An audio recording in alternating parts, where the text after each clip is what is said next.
Well, I got Sticky Pete up on the lift, and I got the sub kit for the bottom of the tank.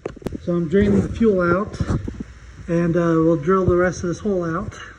Okay, I got the sub all hooked up and in place.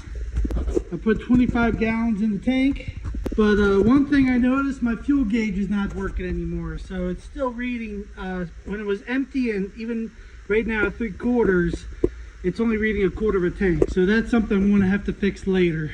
I'm gonna take it for a test drive and see if it keeps its fuel pressure now.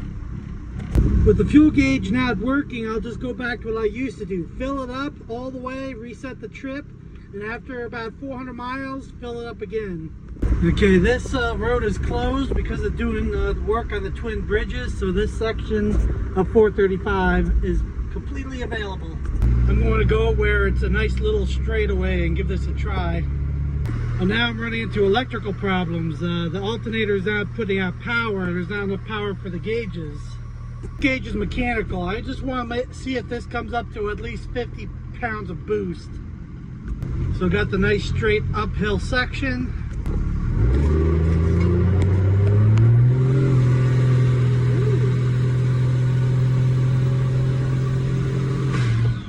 Oh, there goes a boot.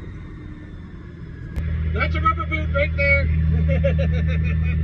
Well, before I run out of power in the battery, I'm going to drive this home even without the boot and check a few things out.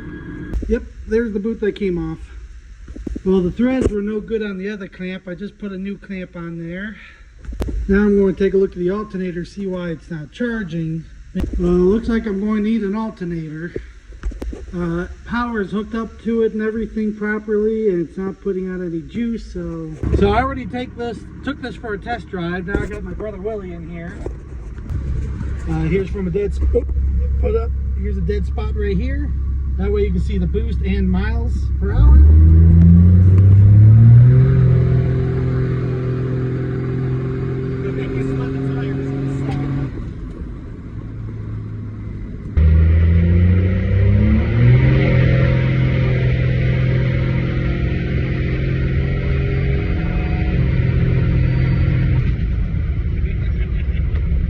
It's about 2.3 times better acceleration you have compared to what you had before. Not quite 3 times the acceleration. So here's eco mode. Put on eco mode. Here's full throttle right there. That's about what your 12 valve was. Yep.